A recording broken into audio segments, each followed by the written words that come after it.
बहुत समय पहले की बात है। एक छोटा सा गांव था जहां लोग अपनी साधारण जीवन शैली में जी रहे थे। इस गांव के पास एक घना जंगल था जहां एक तपस्वी अरशी की कुटिया थी। यह अरशी वर्षों से ध्यान और साधना में लीन थे।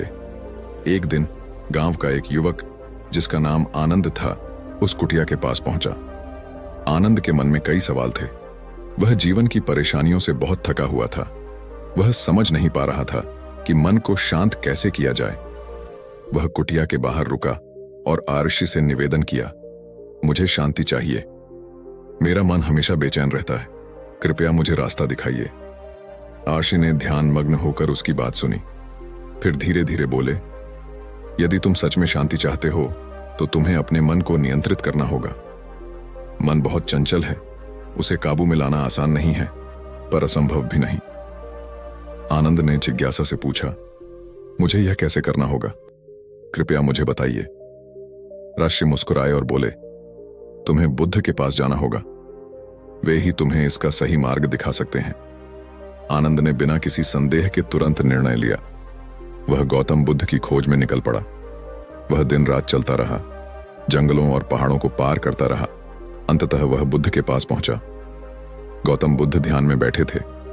आनंद ने धीरे से उनसे निवेदन किया, भगवान, मेरा मन बहुत अशांत है, कृपया मुझे बताइए कि इसे शांत कैसे करूं। बुद्ध ने अपनी आंखें खोलीं। उनकी दृष्टि में अपार करुणा थी। वे बोले, मन बहुत बलवान होता है, यह तुम्हारे जीवन के हर पहलू को प्रभावित करता है। आनंद ने ध्यान से उनकी बात सुनी। बुद्ध ने आगे कहा, यदि तुम अपने मन को नियंत्रित कर सको तो तुम अपने जीवन को नियंत्रित कर सकते हो, पर मन को काबू में लाने के लिए निरंतर अभ्यास की आवश्यकता होती है। आनंद ने थोड़ी निराशा के साथ पूछा, लेकिन भगवान, यह कैसे संभव है? मेरा मन हर समय इधर उधर भागता रहता है। बुद्ध मुस्कुराए और बोले, यह सच है कि मन चंचल होता है, लेकिन यदि तुम इसे समझ सको और इसे सही दिशा में मोड़ सको तो यह तुम्हारा सबसे बड़ा मित्र बन सकता है। उन्होंने आनंद को एक छोटा सा प्रयोग करने को कहा।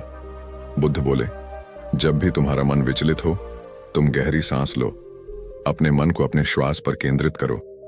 धीरे धीरे तुम्हें अनुभव होगा कि तुम अपने मन को नियंत्रित कर रहे हो।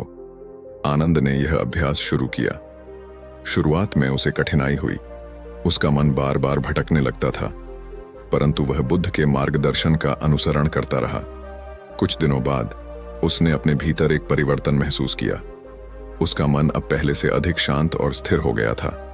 आनंद ने महसूस किया कि मन को नियंत्रित करना वास्तव में संभव है। फिर एक दिन वह बुद्ध के पास वापस आया और बोला, भगवान, अब मैं समझ गया हूं, मन को नियंत्रित करना कठिन है, लेकिन अभ्यास से यह संभव है। अब मेरा मन मेरे वश में है। बुद्ध ने उसे स्नेहपूर्ण दृष्टि से देखा और कहा, सत्य वही है जो तुमने अनुभव किया। मन को नियंत्रण में रखना ही सच्ची शांति है। आनंद ने धन्यवाद दिया और बुद्ध से विदा ली। वह अपने गांव लौटा, अपने जीवन में नई शांति और संतुलन के साथ। अब वह लोगों के बीच भीड़ में भी एकांत और शांति का अनुभव कर सकता था। यह कहानी हमें सिखाती है कि मन को नियंत्रित करना ही जीवन की सबसे बड़ी कला है। यदि हम अपने मन को शांत कर सकें तो कोई भी परिस्थिति हमें विचलित नहीं कर सकती। बुद्ध के अनुसार ध्यान और श्वास पर नियंत्रण से हम इस अद्भुत शक्ति को प्राप्त कर सकते हैं। इसलिए हर बार जब हमारा मन अशांत हो, हमें एक गहरी सांस लेनी चाहिए और खुद से कहना चाहिए, मन, तू मेरा साथी है, मेरा शत्रु नहीं। मैं तुझे नियंत्रित कर सकता हूं। इस कहानी का अंत हमें यह संदेश देता है कि मन की शक्ति को पहचानना और उसे नियंत्रित करना ही सच्चा सुख है। श्रोता अंत तक इस सोच में मग्न रहेंगे कि अगर आनंद ऐसा कर सकता है तो वे भी इस कला को सीख सकते हैं। आनंद अपने गांव वापस लौट आया था, लेकिन अब उसकी सोच और दृष्टिकोण पूरी तरह बदल चुके थे। वह शांत था, संतुलित था और उसने महसूस किया कि उसने जीवन की एक महत्वपूर्ण शिक्षा पाई है। गांव के लोग जब उससे मिलने आए तो उन्होंने उसके चेहरे पर एक नई चमक देखी। आनंद अब पहले जैसे परेशान और उदास नहीं दिख रहा था। एक दिन गांव के कुछ लोग उसके पास आए और पूछा, आनंद, तुम्हारे अंदर यह परिवर्तन कैसे हुआ? हम भी जानना चाहते हैं कि तुमने यह शांति कैसे प्राप्त की। आनंद ने मुस्कुराते हुए उन्हें बुद्ध की शिक्षाओं के बारे में बताना शुरू किया। वह बोला, यह परिवर्तन मन को नियंत्रित करने से आया है। बुद्ध ने मुझे सिखाया कि हमारा मन ही हमारे सुख दुख का कारण है। जब तक हम अपने मन को नियंत्रित नहीं करेंगे, हम कभी भी सच्ची शांति और संतुष्टि प्राप्त नहीं कर सकते। गांव वालों ने उसकी बात ध्यान से सुनी और उनमें से कुछ ने आनंद से और अधिक जानने की इच्छा जताई। उन्होंने कहा, क्या तुम हमें भी यह सिखा सकते हो? क्या हम भी अपने मन को नियंत्रित कर सकते हैं? आनंद ने कुछ क्षण सोचा और फिर कहा, मैं तुम्हें वह सिखा सकता हूं जो मैंने सीखा है, लेकिन यह आसान नहीं है। यह अभ्यास और धैर्य की मांग करता है। उसने गांव वालों को एक साधारण अभ्यास करना सिखाया। हर सुबह जब तुम जागो तो सबसे पहले अपनी श्वास पर ध्यान केंद्रित करो। धीरे धीरे गहरी सांस लो और अपने मन को शांत करने की कोशिश करो। जब भी तुम्हारा मन भटकने लगे, उसे वापस अपनी श्वास पर लाओ। गांव के कुछ लोग इस अभ्यास को करने लगे। शुरुआत में उन्हें कठिनाई महसूस हुई, क्योंकि उनका मन हमेशा इधर उधर भागता रहता था। लेकिन धीरे धीरे उन्होंने अनुभव किया कि उनका मन अधिक स्थिर और शांत हो रहा है। समय के साथ आनंद ने अपने गांव में एक छोटी सी संगति बना ली थी। यह संगति नियमित रूप से ध्यान करती थी और अपने मन को नियंत्रित करने के लिए प्रयासरत थी। गांव में धीरे धीरे एक नया वातावरण बनने लगा था, शांति और संतुलन का। एक दिन आनंद ने सोचा कि अब समय आ गया है कि वह अपने गुरु गौतम बुद्ध के पास फिर से जाए और उन्हें इस परिवर्तन के बारे में बताए। वह बुद्ध से मिलने के लिए फिर से यात्रा पर निकला। जब वह बुद्ध के पास पहुंचा तो उसने उन्हें अपने गांव में हुए परिवर्तन के बारे में बताया। बुद्ध ने मुस्कुराते हुए कहा, तुमने अच्छा काम किया है आनंद। मन को नियंत्रित करना केवल अपने लिए नहीं, बल्कि दूसरों के लिए भी एक महान उपहार है। जो भी इस मार्ग पर चलेगा, वह केवल अपनी शांति ही नहीं पाएगा, बल्कि दूसरों को भी शांति की राह दिखाएगा।